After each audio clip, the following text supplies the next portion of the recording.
applying God's Word to every aspect of life. This is Theology Applied. All right, welcome back to another episode of Theology Applied. This is Pastor Joel Webbin with Right Response Ministries, and today I have a very special guest. We have Pastor Doug Wilson in Moscow, Idaho, joining us, and we were actually going to be talking about tone and the importance of presentation in content. I think what we're saying really matters, but how we say it matters also. So we're going to go that route.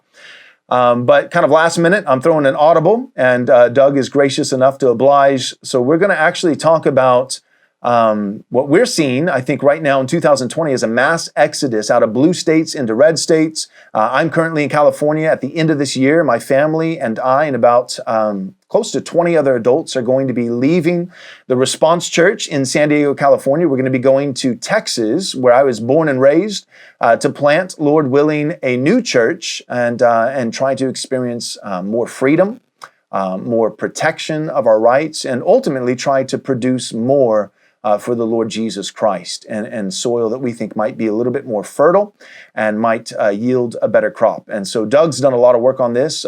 He was actually influential for me personally in a conversation that I got to have with him over breakfast in Moscow earlier this year. And he was urging me to leave California, and that was before COVID-19 even was on the scene. So I assume that his opinion has probably only increased. So without further ado, Pastor Doug Wilson, could you tell us just a little bit about yourself, introduce yourself, and we'll go ahead and get started. Sure. My name is Douglas Wilson. I'm the senior minister at Christ Church in Moscow, Idaho. Those of you who know what Idaho looks like, it doesn't look like Iowa. It's not Iowa. Idaho has a panhandle up north, and that's where we live. We live up in the chimney of Idaho, and I've been the pastor here for 40 years plus, so I've been here for a long time. And I write and I blog and do other stuff. So that's the main thing. Great. You write, you blog, you pastor, and you get into trouble. I feel like that should be on your resume. Yes, but that's what the other people do. I get in trouble, but it's the other people who get me into trouble. That's right. It's not whether but which. Huh? Okay, so let's go ahead and start with this. This is kind of softball, tee it up for you. But what are just let's go on both sides before we make a strong argument either way. Just to be fair to both positions, both sets of convictions. What are some good reasons for a Christian to stay in a state like California at this time? And what are some good reasons for a Christian to consider leaving California? What would you say? So the first thing I would say is that you can't come up with a one-size-fits-all scenario. In other words, when Sodom was going to be destroyed, God wanted everybody to leave, right? Everybody's supposed to leave. That's not the case necessarily in times of cultural disarray, which is what this is. So what we're dealing with is not fire from heaven or California falling into the sea, at least as far as I know. We are dealing with fire. We are dealing with fire in California, just not fire from heaven. I might change my mind about some of that at some point. But when God sent the angels to Sodom, he wanted Lot and his family. Everybody was supposed to get out. Absolutely, down to the last person.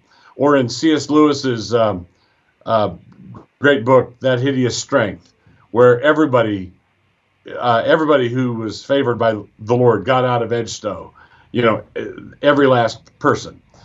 Jesus tells us when you're persecuted in one city, flee to the next. But that doesn't mean that absolutely everybody has to, right? There are some times where a person should stay and go into harm's way, like the Apostle Paul did when he went to Jerusalem. Mm-hmm. So Agabus was gave him a prophecy that you're going to be arrested, and Paul goes to Jerusalem anyway. So the first thing I would say is that this is a decision that every servant of the Lord has to make with regard to his own guidance, his own family, his own circumstances, his own history, what he believes God is calling him to do. So if God tells everybody to get out of Sodom, the person who hangs back is disobeying. Right. But when you're leaving California, you might be leaving California in obedience, and someone else is remaining in obedience. Right. So I wouldn't turn it into you're disobeying God if you're not coming with me. But I would say, as a general rule, people know how to come in out of the rain. Mm-hmm. So the refugee columns generally know which way to go. Right. All right. So just for example, here in Idaho, if you look up U-Haul rates, mm-hmm. what it costs to rent a U-Haul to go from Portland to Boise, as compared to Boise to Portland, it's $90 one way and $900 the other way. Right. Okay, and that's because U-Haul doesn't want trucks driving back empty. That's right. Right. They don't. So they've got to adjust the costs and so on. But that tells you what direction the traffic flow is. You mentioned 600,000 annually, and then with your governor doing insane things like outlawing gasoline-powered automobiles. 2035, by 2035, crazy. You think, man, are you trying to chase people out? Yeah, I think so. Because that's what you're doing. So basically, what I would say is that people are going to make decisions that have to do with their primary responsibilities. So your primary responsibility would be as a husband and a father. Another primary responsibility would be as a pastor. Those are primary responsibilities. Secondary or tertiary responsibilities would be things like, I've got a great job with this company and I like the benefits. Right. Well, that's something to take into account. Well, if I move my family, we'd have to start over, and I'm not sure how much of a challenge that would be. I think I can run the risk of staying here. It's only 5 more years until I retire. Those are the sorts of cost-benefit analyses that individuals can undertake.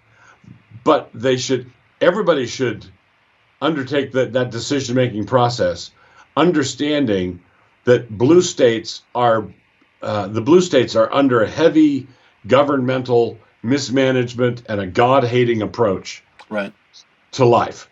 So if you remain, you need to remain with your eyes open. Mm-hmm. If you go, you need to go with your eyes open. Yep, that's good. So part of my thinking with this is, we always have.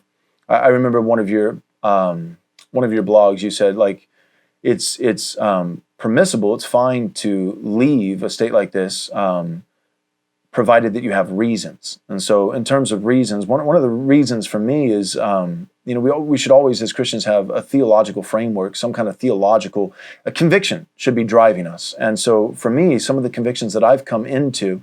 Because of ministers such as yourself that have really challenged me to think more deeply on certain topics. So one thing for me is coming into more of a Kuyperian persuasion versus a two-kingdom idea, and then I'm probably optimistic all mill, but I'm a guy who'd probably be, give me 5 years and I'll probably be post-mill. So just give me a little bit more time, Doug, but I'll probably be there.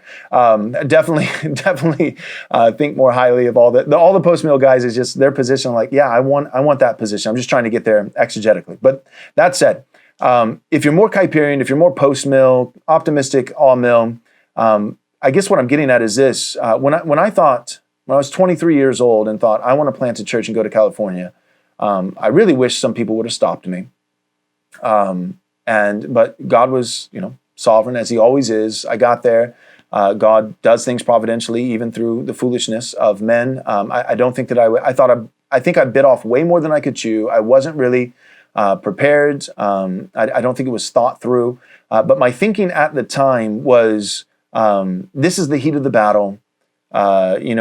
Texas, where I grew up, there are churches everywhere. California has far less churches. There's more of a need. But I was thinking through the lens. I look now in hindsight. I was thinking through the lens of so much of it was saving the lost. And as I've grown in my theology, I never want to get to a place where I desire to do anything less than seeing the lost come to saving faith in Jesus. But at this point in my life, I don't want to do less than that, but I want to do far more. I want to start schools. I want to have a church where people are starting businesses and owning property and buying homes. And I would like for our church, which we've tried for 10 years to own property and still can't accomplish that goal because it's very, very difficult. So for me, I think a big part of it is, it's not like I'm moving on from the Great Commission. I just have a better understanding of what the Great Commission entails, teaching people to obey all of Christ's commands. And so because I actually want to, I think Phil Johnson said, I want to engage culture the way that David engaged Goliath, right? So it's not like I don't want to engage culture. I just want to engage it with courage, and I want to win the culture. I want to take over, not win friends and influence people, but I want to go into battle, and I want to start schools and businesses and publishing companies, the things that you guys have done so well in Moscow. I want members of my church to be able to own property. I don't want them to be regulated at every single turn and corner with business, all those kinds of things. Because of that, I'm wanting to leave California because it's not just fleeing for safety for my children, my wife, although that's part of it, but I want to do a lot for the Lord Jesus Christ. And so for me, I guess my question is, am I thinking properly there? Because I feel like a lot of the arguments that I hear from Christians to be somewhere like California, it's a missionary mindset, which I accept, right? Because if you're going to say nobody should be here, then we got to stop sending missionaries to Russia. We got to stop sending missionaries to China, right? Because by that principle, you just have to say any oppressive, tyrannical place, we just don't go. So certainly there's that missionary mindset. And certainly we want to win the lost, and the gospel thrives in oppressed locations under persecution. But at the same time, I want to do more than win the lost. I want to. What do you help me with that? So one of the first things, we want to win the lost, but one of the first things you want to make sure is that you don't lose the saved, right? So, right. And that means. Who are your, here's a fundamental question. Who are your grandkids going to marry? Yeah. Oh, okay. Who are your grandkids going to marry? And this is related to culture building, community building in a place where it's not against the law to build a Christian community. Mm-hmm. When you do that, when you have the freedom to build a community, you have the freedom to build a staging area. So when Eisenhower was preparing to invade Normandy, he didn't send soldiers over in onesies, twosies. Mm. There was a massing staging area where you could. I believe that we should be thinking of California and be thinking of Illinois and be thinking of New York. But if you want to take something on of that magnitude, you should have people staging, resources. Ministries. Right. So what we've been doing in Idaho, I'll put it this way: I've had far more of an impact on California living in Idaho than I think I would have had I moved to California. I'm proof positive. Yep. That makes sense. So so leaving California is not the same thing as writing off California. Right. That's good. That's okay. Helpful. What you're doing is that you've invested time there. You've got people you love there. Right. You don't forget about. You don't move to Texas and forget about them. What you do is you start sending resources. You start. Is there a way to transplant your social media ministry, and can you focus on places like California? Mm-hmm. Radio-free blue states, right? Right. That's good. That's helpful. With this fleeing, all right, so there's certainly, the Bible gives a framework. It's permissible for Christians to flee, provided they have reasons. But I've been thinking, this is another thought that I've been having lately, I wanted to pick your brain on. But there's fleeing to safety, but there's also, like, for the Christian, there's fleeing to the fight. And so I'm kind of looking at the lay of the land. Texas is not as red as it used to be when I was growing up, which is sad.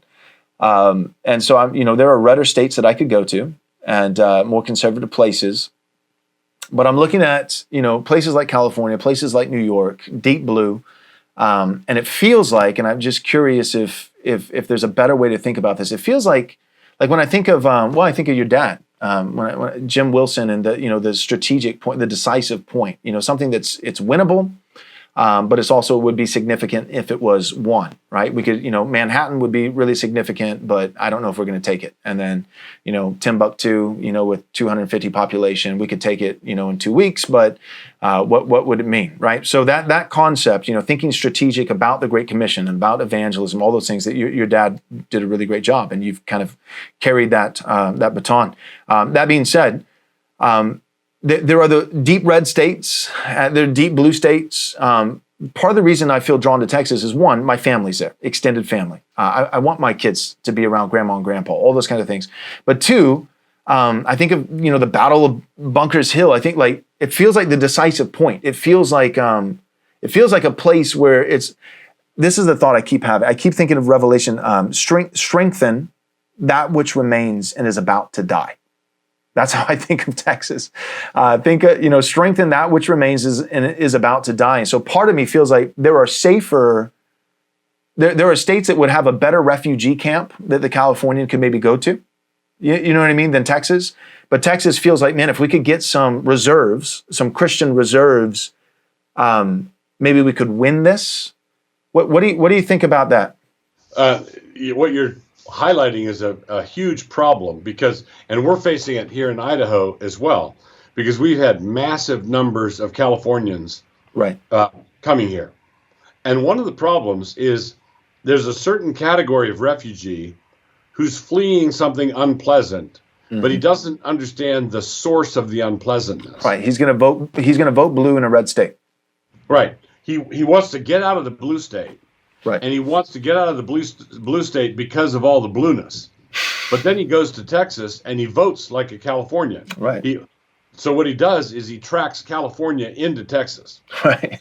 Okay. It's the Israelites. Get out of Egypt, but you got to get the Egypt out of them. Exactly. Yeah. We've had a number of Californians emigrating to Boise, for example, and Boise is now more purple than red. Idaho used to be a red state, but now because of all the Californians, there's some foolishness going on in the city government in Boise. All right, so and the same thing is going on in Texas or in certain places in Texas where it's a lot more touch and go than it used to be. One of the things that you could do is return and have as a goal strengthen teaching Californians where all the foolishness that they fled originated. Right. Where did it come from? How did it start? When did California go crazy? And are you helping Texas go crazy in the same way? Right. Right. Yep. Really helpful. So what do you think about that, though? What would you say to a Christian in terms of choosing a place? Should Christians prioritize purple over let's flee all the way to red, in the sense of strengthen that which remains and is about to die? Do you think there's, again, Yes, I think that Christians should prioritize purple, everything else being equal. Okay, right, yeah, of course. Where does my family live? Where can I get a job? Correct. So you've got other factors that apply to this, but if everything else is equal and you feel called to engage, you want to go to the part of the battle where the consequences of the results of the battle are still up in the air. California's lost. Exactly. Right? Yep. California's lost. South Dakota is not yet being contested. Okay. Yep. Houston is a battle zone. Right. Yep. Austin is lost, but places Houston, Dallas. Yeah, that's helpful. So that being said, it just kind of sparking a thought. So all things being equal, so of course there are reasons to live in any state, and I think family being a big one. So for me, the biggest thing that you really challenged me with when we had breakfast back in, I think it was February, together, was just being a 4-generation man. Like, what biblical masculinity? What does it mean to be a man? He takes responsibility for others, provision, protection, those kinds of things, and thinking 4 generations deep. The command to obey your father and mother may be temporary, but the command to honor thy father and mother is lifelong. And so I'm thinking about my parents, grandma and grandpa now to my children. I'm thinking about my wife. I'm thinking about my kids, and then a good man. And I strive to be a good man, lays up an inheritance for his children's children. So I'm thinking parents, wife, kids, grandkids, 4 generations deep. And it's like, well, the Bible's not about money. It's not about, but when you just draw out the practical implications of all the commands that Christ gives to us through his word, it's a lot of work. Being a man, I mean, you're going to have to do a lot of work. I got to provide for my wife. I want to care for my aging parents. I want to provide for my children and their children, all these kind of things. And so I was just thinking, I don't know how to do that in California. California penalizes hard work and rewards laziness. And so it's going to be really hard to be the Christian man that I feel like Christ calls me to be.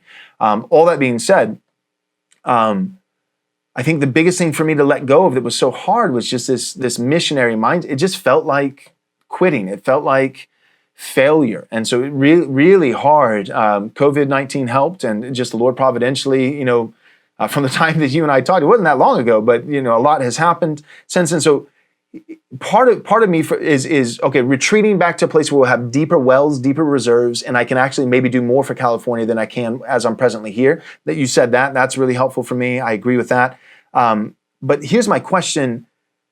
Do you think there's a way, like the broad way I can ask the question is, what do you think is the best strategy for Christians to win California to Christ? And I'll just show my hand here. I think of the prodigal son. I think like one of the worst things that could have happened for the prodigal is, because he came to his senses at the end of the bottom of the barrel, the end of the rope. And I'm thinking, man, it almost seems like one of the worst things that could have happened for the prodigal, when right before he starts longing to eat the pods that were being used to feed the pigs in a far distant land. And it seems like one of the worst things that could have happened is a member of his father's household coming and finding him and giving him a handout. And so part of me, and maybe this is just too general, too blanket statement, maybe not sympathetic enough, but part of me just feels like one of the best things that Christians could do for California is stop propping it up. And like the prodigal son, exit California and then send our grandchildren back in once it's imploded and take over the land. Am I being harsh? What do you think? No, I think that you're thinking like a general there, and I think that's reasonable. So I would back up to one of the first comments I made. Let's say you've got friends that don't go with you back to Texas. Lots. And they're faithful Christians. They're fighting the good fight. I wouldn't hesitate to get them resources at all, because they're not the prodigal son. That's right. That's good. Right. They're on a mission, and send them help. It's a frontier mission. If you've got acquaintances that you more than half suspect didn't leave California because, like Demas, they were in love with the world. Yeah, they're still dazzled by the bright lights. Mm-hmm. Then I would just let it crash. Right. Let them get to the point of the prodigal son, because that person is the prodigal son. But there might be a faithful Christian who remains, who needs all your prayers and all your support and everything you can muster to send to him. Mm-hmm. Really helpful. Yep, that's really good. Okay, so this is what we typically do, Pastor Doug, on the show. We usually kind of wrap up the episode, and then if our guest has the time, we love to keep them on for an additional 15 minutes for a bonus question. And so kind of even modeling some of that strategy off of cross-politic, Gabe Wrench has been really helpful, and he's actually on our board with Right Response Ministries, and so he's been helpful with strategy and things like that. And so we have our bonus content for our club members. We call them responders. And so anybody who's listening right now, if you haven't become a responder, we encourage you to do so. And Doug, would you have 15 more minutes to answer a bonus question for us? Sure thing. Okay, so just to whet the appetite before we close this episode, here's kind of the bonus question in 3 sentences, long-winded preacher here. So there seem to be several new dividing lines forming in evangelicalism.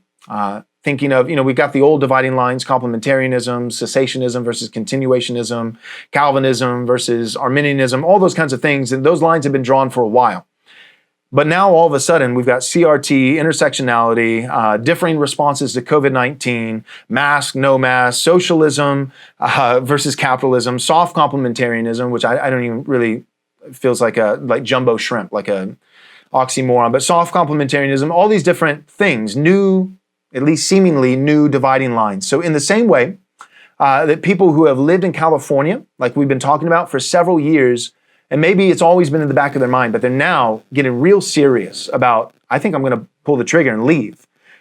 It seems like in my conversations with people who have been a part of the same local church for several years, they're not your chronic church hoppers. They've been faithful in a local church, all of a sudden are considering leaving their church because their church that they thought was conservative for the last 10 years, all of a sudden their pastor's recommending white fragility by D'Angelo or something like that. So how do you think, with these new lines being drawn in the sand, right? Because of the resurgence with Calvinism and Reformed doctrine, it was getting people to cross a line, to come over to this side. And guys like you and Piper and MacArthur and all these guys were helpful with that. But now it seems like there's new lines being drawn, and it seems like there's not just musical chairs with what state am I going to live in the Union, but musical chairs with churches. Longtime faithful members are changing churches. And so my question is, do you think that's true? And if so, how is this going to play out for evangelicalism at large over the next 2, 3, 4, 5 years, even just a few years? What is your prediction of what's going to happen? And in general, is this a good thing or a bad thing? So that's our bonus question. Doug's going to come right back on and give us another 10, 15 minutes of his thoughts, and that'll be a wrap. So thank you guys for listening. And Doug, thank you so much for coming on. I'm so blessed by your ministry. And could you tell our listeners real quick how they could follow you and keep up with what you're doing? Okay, probably the best clearinghouse is dougwils.com, DOUGWILS.com, and you can pretty much get to anything I do from there. Great. Thank you, Pastor Doug. You have been a blessing to me and a blessing to a lot of people in our church here in San Diego. So thanks. As a special thank you for your gift of any amount, we'll be happy to send you a free digital book from our store. To access this offer, visit rightresponseministries.com/offer. We highly recommend Pastor Joel's book, Am I Truly Saved? If you or someone you know has wrestled with doubts about the love of God, this would be a great resource. As a reminder, to get this offer, go to rightresponseministries.com/offer. And thank you for your generous support.